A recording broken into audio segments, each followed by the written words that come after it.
Et on sent qu'il a très envie de prendre le micro. On va lui donner à Guillaume Meurice. Oui, moi je vais vous parler des endroits où on n'aimerait pas trop vivre en France en ce moment. Non pas que ce soit pas joli, mais prenez par exemple le Gard. Au second tour des législatives, ils ont le choix entre Gilbert Collard d'un côté et Marie Sarah de l'autre. Donc un mec d'extrême droite et une nana qui pratique la corrida. Moi, si j'habitais là-bas, je vous cache pas, je serais bien emmerdé. À la limite, je déguiserais Collard en taureau et Marie Sarah en arabe. Comme ça, bam, je règle les deux problèmes d'un coup. Mais c'est pas sûr qu'ils soient d'accord. Donc voilà.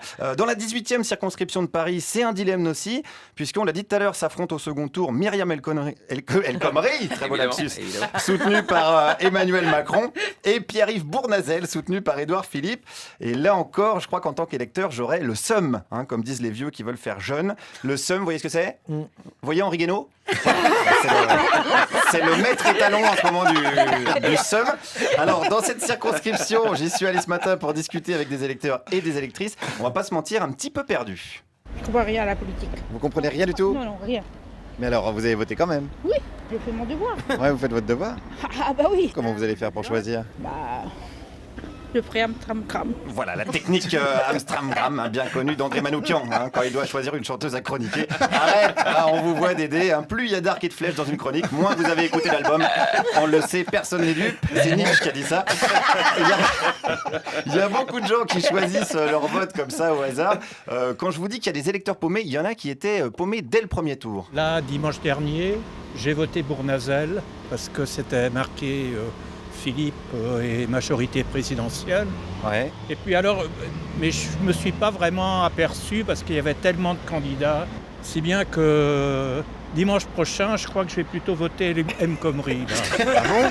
Je ne me suis pas aperçu que finalement il était de droite avant, il n'arrêtait pas de... Ah, mais il est toujours de droite en fait. Oui, il est toujours de droite et ça, je m'en étais pas aperçu. Il faut se renseigner quand même les mecs avant de voter. Bournazel, il a commencé avec Françoise de Panafieux, je vous rappelle, pas avec Joël Clodo. De Panafieux, rien que dire son nom, de Panafieux, t'as l'impression de péter dans la soie et de payer l'ISF. Donc on se renseigne. Alors retournons voir ce même électeur. Est-ce que pour le second tour, il est certain de son choix ? Bah, j'en sais rien. On a l'impression que vous n'avez pas le choix. On n'a pas le choix, c'est les deux pour En Marche. Bah ouais. C'est vrai, c'est un peu le régime des pays de l'Est, là.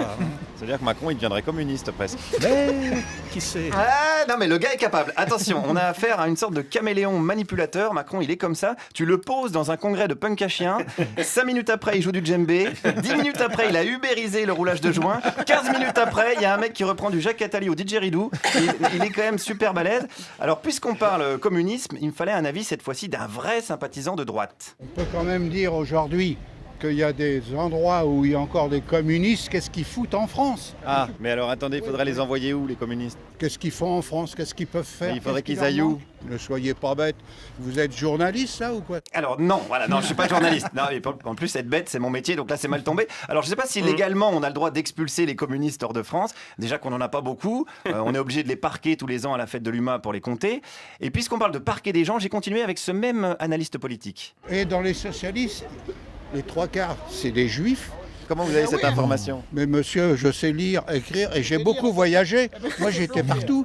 C'est comme ça que vous savez qu'il y a autant de juifs chez les socialistes ? Oui, moi, je veux bien discuter en politique, mais je suis au courant de tout. Ah bah, je vois ça. C'est normal. Moi, si je me permets de discuter un petit peu avec vous, c'est parce que j'ai vécu. Oui, bah, oui. On n'aurait pas forcément aimé vivre avec toi par le passé tout le temps. Il y a des périodes où on n'aurait pas eu envie d'être ton voisin. Voilà. Mais t'es peut-être un voisin cool, hein. Tu dois prêter des tire-bouchons, mais bon, je crois que t'es surtout capable d'offrir des voyages gratos vers la Pologne. Donc on n'a pas vraiment envie de tester. Alors, avant d'aller voir quelqu'un d'autre, quand même, il m'a fait une dernière confidence. J'ai toujours voté à droite. Il n'y a qu'une fois que j'ai voté pour Pasqua. Vous avez toujours voté à droite, sauf une fois où vous avez voté Pasqua. Voilà, donc il n'est pas si borné que ça. Quand il vote pas à droite, il vote Pasqua. Voilà. Comme Juliette, quand elle dit non, je bois pas d'alcool, donc je vais boire de la vodka, c'est pareil.